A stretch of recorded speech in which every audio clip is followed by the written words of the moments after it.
You're ambitious, you're also somehow lazy. Here's what's actually happening. You performed perfectly today. You showed up, you handled everything, you executed under pressure. Then you got home, opened your own project, and you couldn't do a single thing. If you've been trying to figure out what is wrong with you, stop! Nothing is wrong with you. You have a hardware conflict. And in the next 7 minutes, I'm going to explain what that means and what to do about it.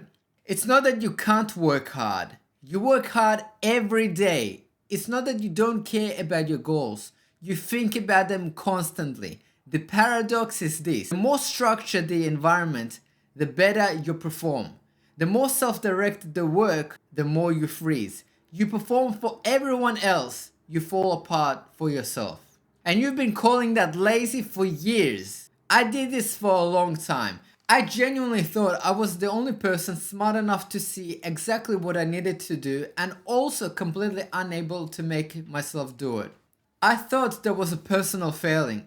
It's not. It is a pattern. It has a name and it has an engineering explanation. Your brain runs two different operating systems. Operating system 1, external OS. This runs when you're in a structured environment, work, gym, uni, any situation where someone else sets the parameters. External OS is actually efficient. The task parameters are coming from outside. The accountability is coming from outside.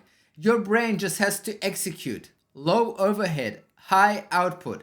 This is why you can clear your inbox in 20 minutes at work. Operating system 2, self-OS. That is what you need to work on your own goals, your side business, your creative project, the thing you actually care about. Self-OS requires your brain to generate everything: the task definition, the quality standards, the accountability signal, the decision about what counts as progress, every single parameter from inside, no external cues. Self-OS is your most demanding software, and here's the problem. You've been running external OS all day. By the time you get home, your battery is at 2%. You are trying to launch your most demanding software on the least available charge. The system doesn't crash because you're weak. The system crashes because that's what any system does when you run a heavy software on a dead battery. This is not a character flaw. This is a resource allocation problem. And resource allocation problems have engineering solutions. Here's the piece that changes everything. You cannot fix a resource allocation problem with motivation. Motivation is a feeling.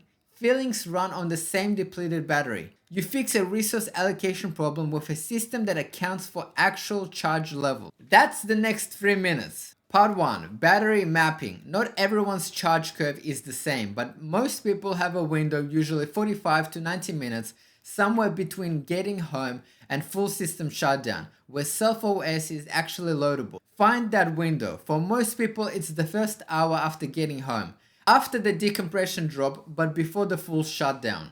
That window is small. That's your self-OS window. Protect it. Part 2. The OS switch protocol.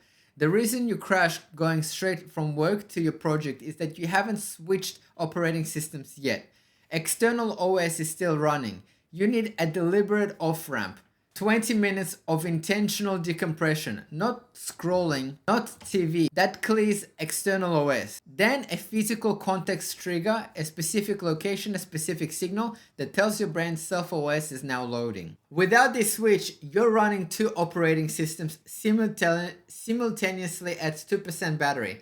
That's a guaranteed crash. Part 3. Low power mode tasks. On nights when the battery is genuinely gone, don't try to launch your hardest task. Have a pre-selected list of low power mode tasks that maintain the momentum signal without requiring full self-OS capacity. Editing 5 minutes, outlining 1 section, reading 3 pages, small, real, count. Your brain is a momentum engine. Any movement signals that the system is still running. 3 parts. Battery mapping. Find your self-OS window each day. OS switch protocol. Decompressed first, context trigger second.